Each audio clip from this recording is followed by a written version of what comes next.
Bonjour à toutes et à tous, c'est Rémi. J'espère que vous allez toutes et tous très bien.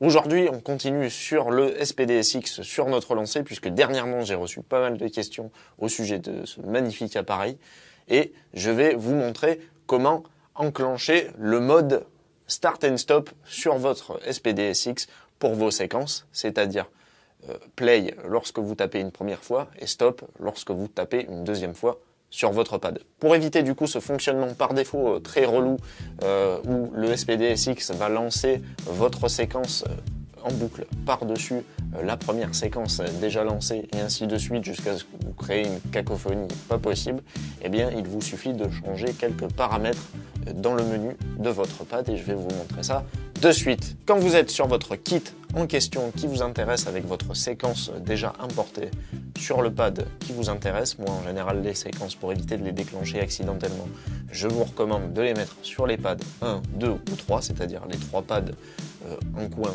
du haut. Vous appuyez tout simplement sur le bouton menu, donc vous quittez l'onglet kit, le bouton menu va s'éclairer en rouge. Vous allez ensuite sur l'onglet pad à l'intérieur du menu, donc une petite flèche vers la droite.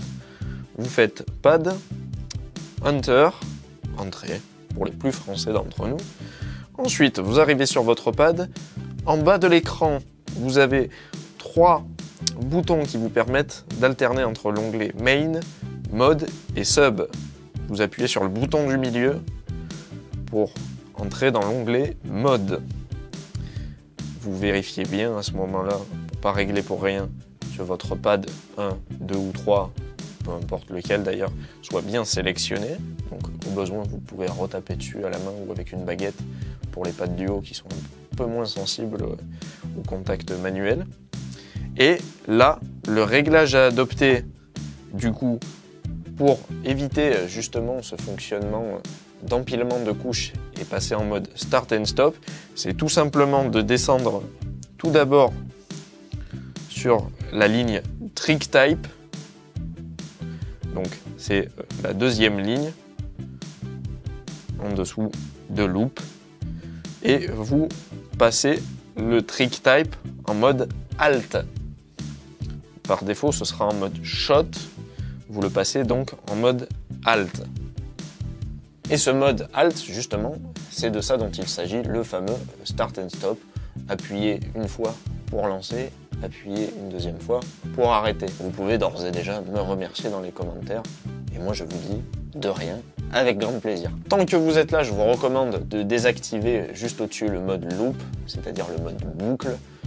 On ne sait jamais, au cas où une mauvaise interprétation. Dans tous les cas, comme vous ne voulez pas faire de boucle en principe, vous le désactivez. Et en dessous, sur la ligne Dynamics en français si vous voulez, les dynamiques, donc vous les mettez sur Off également à l'aide des touches plus et moins. Vous sélectionnez Off, comme ça, tout simplement se lance à un volume consistant, peu importe la force de frappe avec laquelle vous frappez. Le pad en question, c'est justement ce que recherchent et souhaitent profondément, tout au fond de leur petit cœur, tous les ingénieurs du son qui éventuellement me regardent et qui n'ont pas envie d'avoir affaire à différents niveaux de volume à chaque fois que vous lancez une séquence différente ou la même en fonction des dates et de votre humeur du jour. Donc pour éviter ce malencontreux événement, vous désactivez le mode Dynamics, vous le mettez sur Off, comme ça ne prendra pas en compte votre force de frappe pour le volume de la piste.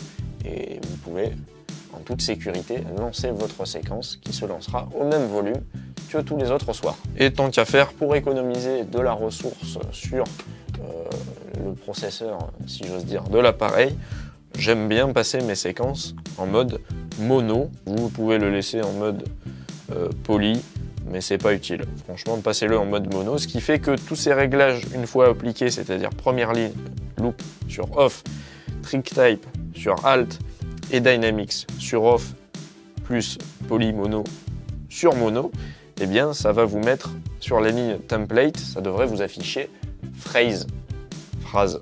Voilà, ça correspond, semble-t-il, au mode phrase. Et vous pouvez du coup, en sélectionnant un autre pad, passer directement sur le template phrase, ce qui vous évitera de régler chaque ligne individuellement puisque elles correspondent au final à ce template là. Et pour régler un mode phrase, c'est pas compliqué. Dès que vous arrivez sur l'onglet mode de votre pad, sur la première ligne qui est dans tous les cas sélectionnée par défaut, c'est le mode template single. Par défaut, ce sera le mode single. Vous appuyez sur plus et ça passe au réglage suivant qui est phrase. Et voilà, c'est fait, tout simplement. Alors vous allez peut-être me dire, mais pourquoi t'aurais pas pu nous le dire de suite, juste de passer en mode phrase? Tout simplement parce que j'aime bien vous expliquer quels sont les tenants et aboutissants des réglages que vous appliquez. Tout ça pour pas que vous les appliquiez bêtement et que vous sachiez vous débrouiller sans forcément avoir recours ensuite à ma vidéo. Que vous sachiez comment fonctionne la bête et à quoi sert chaque réglage, parce qu'on n'est jamais à l'abri de faire une fausse manip et que ça se dérègle d'une ligne ou deux. Et si vous ne savez pas précisément ce que vous avez déréglé et quel modèle il faut suivre, eh bien c'est toujours utile, on ne sait jamais, de savoir régler individuellement chaque paramètre. Voilà. J'espère que cette vidéo vous aura été utile et qu'elle vous aura débloqué d'un sacré caca. N'hésitez pas à me le dire si c'est le cas dans les commentaires. En tout cas, ça m'a fait très plaisir de passer ce petit moment avec vous. Je vous remercie pour votre attention et je vous dis à très bientôt dans la prochaine vidéo.